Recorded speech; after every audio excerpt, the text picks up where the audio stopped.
Moving world leaders needs to be done quickly and in the safest way possible, which means employing some of the most unbelievably pimped up modes of transport around. Keep watching to find out how they managed to spend trillions in the process.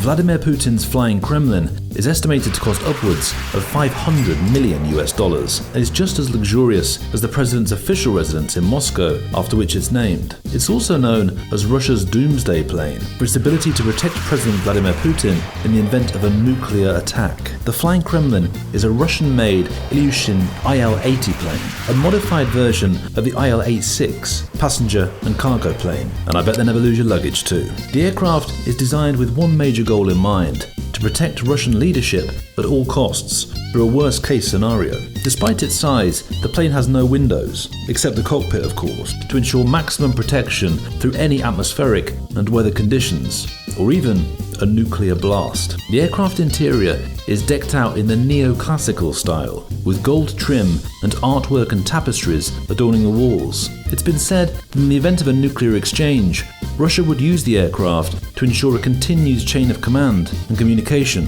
for return attacks, or to move troops on the ground. When Kim Jong-un last visited Beijing, he used what was referred to in official channels as a special train. Now this isn't your average train, as you might expect. We're talking 90 carriages, conference rooms, audience chambers and bedrooms, with satellite phones and televisions installed for briefings. It's believed to be the same as the one used by his father for international travel until his death in 2011. Footage of the distinctive dark green train with a yellow stripe used by Kim Jong-un for his China visit went viral on China's Sina Weibo social network at the time. According to North Korean news reports, Kim Jong-il died aboard his official train while on his way to an inspection visit outside Pyongyang. A source has said that the predominantly white furniture appeared to be custom made by foreign artisans using top quality materials, which in our view means keep your feet off the seats. In 2018, Boeing came to an agreement with then President Trump to develop and build 2 new Air Force One aeroplanes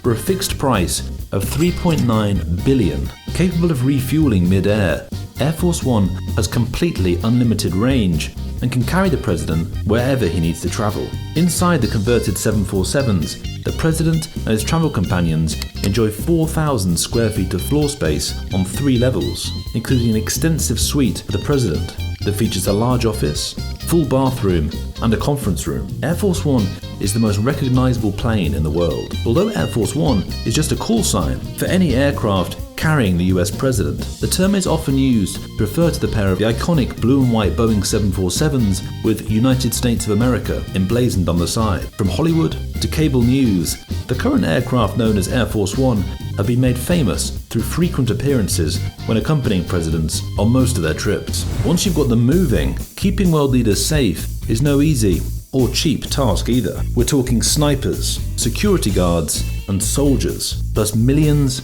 upon millions of dollars. Putin takes his personal security pretty seriously, as you would imagine, from the ex-head of the KGB. His personal bodyguards, who were once responsible just for his physical security, now have impressive titles and land worth many millions in Russia's most expensive region. Putin rewards them for their undivided loyalty, and in return, they rake in millions and millions. His favourite bodyguards have become super rich by acquiring hectares of land in Russia's most expensive territory at substantial, sometimes almost total, discounts. In the US, in the final year of his office, former President Donald Trump's Secret Service detail spent more than $1.3 million on hotel and transportation bills, according to documents obtained by the Daily Beast. Traveling between South Florida and New Jersey, federal agents spent $788,286 on hotel rooms, another $286,802 on rental cars, and $262,091 on air and rail travel. The real estate billionaire even recharged the government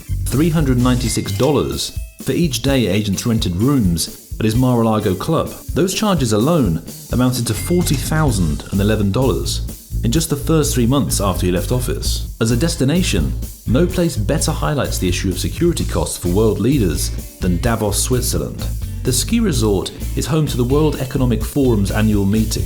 It's chock full of world leaders and must be the biggest headache imaginable for their various security teams. The extra security costs a whopping $9.5 million annually. For 51 weeks of the year, Davos is much like other ski resorts across Europe, fairly low profile. But around the annual World Economic Forum, it turns into something more akin to a fortress. Surrounding Fortress Ski Resort, you see multiple checkpoints, roadblocks, airspace restrictions, and armed forces are put in place throughout to provide security to the visiting world leaders, and these things obviously don't come cheap. Swiss police begin preparing 5 months prior to the event, and their latest tool is anti-drone technology, deployed throughout the event to combat any airborne, weaponized drone threats. Anti-drone technology starts at the tens of thousands of dollars range, just on its own.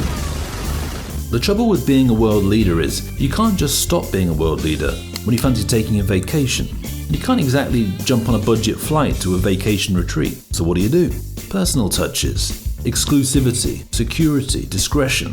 These are the things that world leaders have come to expect and are looking for while traveling. And it goes without saying that these things cost money. When former President George Bush traveled to Ethiopia, the whole trip was meticulously choreographed to the most remote corners of Ethiopia. For Bush, his wife Laura, 4 friends, his doctor, and 30 Secret Service staff. Yes, 30. The presidential security, whilst Bush was in office, was estimated at $2 million per day. But he doesn't skimp when it comes to security. Due to the massive entourage of the Bushes, word got out about the trip, and it just became a media frenzy. Some world leaders just go with one security agent and a baseball cap, and nobody knows that it's them. But that's not how Bush rolls. Bush chose Ethiopia because he'd been there during his presidency, but didn't have enough time to get out and explore it in more depth. Bush visited about 80 countries during his presidency, but be at a beautiful monument like the Taj Mahal and never really see anything due to his demanding schedule. Luxury travel agent Sienna Charles, who organised the trip,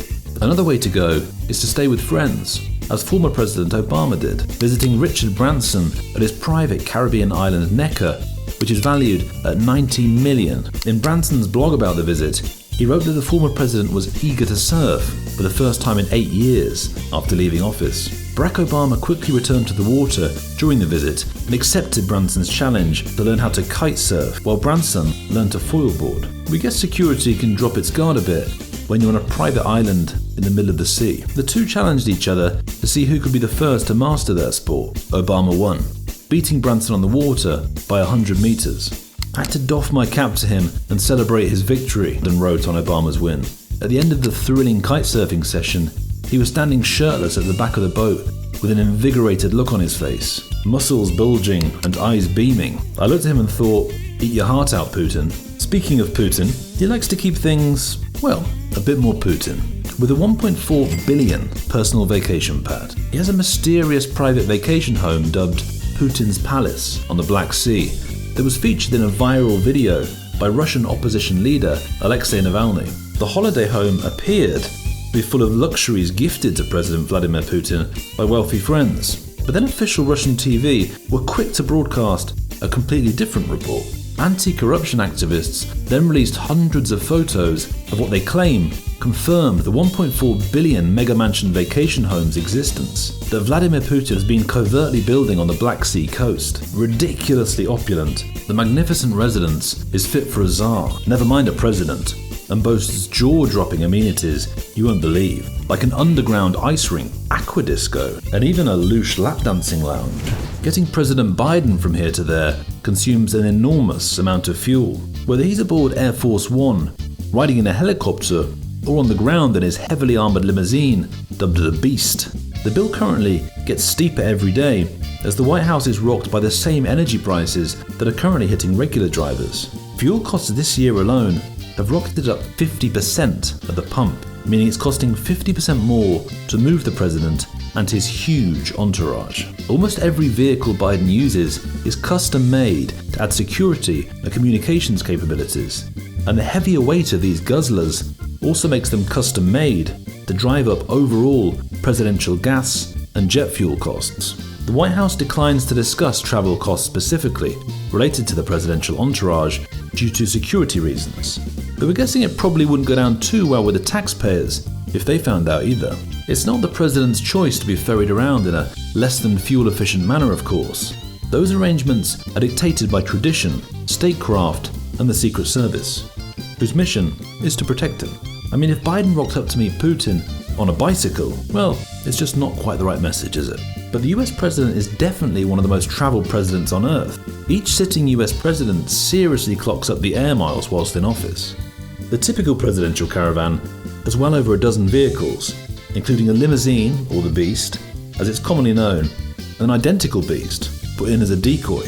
The motorcade generally doesn't cruise placidly at fuel-efficient speeds either, but rather hurries along its route as fast as possible. It also often idles outside while the president is at an event, burning up fuel, but ready to depart at a moment's notice. The president's limos alone consume lots of gas, with dollar bills just pouring out the exhaust. The full-size luxury sedan that the Beast is based upon is available to the general public, has an 18-gallon tank. White House vehicles are fueled at a special dedicated facility, and the price paid per gallon there is not released, unsurprisingly. Cadillac spokesman Kevin Smith said, "The Cadillac DTS sedan gets 18 miles per gallon in the city, 27 on the highway. The vehicle the president uses is a much different animal, with different gas mileage. An outside company customizes the DTS for presidential use by stretching it the limo length, adding bulletproof glass, heavy armor, and other bells and whistles, all making it significantly heavier and less fuel efficient," Smith said. In the air, the president of course mostly flies on his modified Boeing 747s known as Air Force One. Like gas for cars, plane fuel costs for the largest plane in the Air Force One fleet have gone up dramatically. The plane holds 53,611 gallons, which at $4.15 per gallon currently translates to costing more than $220,000 each time to fill them up, which is a 150% leap from just a year ago. Greta Thunberg must be tearing her hair out. Xi Jinping, voted by Forbes magazine as the most powerful leader in the world, keeps his travelling down to a minimum, or so it's thought. But closer analysis reveals that Xi is the most travelled Chinese leader since the 1940s. His travelling style and destinations makes a fresh statement about China's foreign ambitions and marks an effort to reshape perceptions of Beijing both at home and overseas. Internationally, they say he wants to show that China's political clout can now match its economic gravitas, allowing the country to challenge the United States as a geopolitical superpower. When Xi travels, he travels light, mainly bringing with him his pen for inking seriously big deals. During 2019 alone, Xi made $130 billion in business deals while abroad, which was worth more than the total gross domestic product of many small nations. These include a $7.7 billion deal with the Toulouse, France-based aircraft manufacturer Airbus 70 commercial passenger planes, a $5 billion deal to build a high-speed rail line connecting Los Angeles and Las Vegas, and a $3 billion deal to build 2 ecological parks in Wales.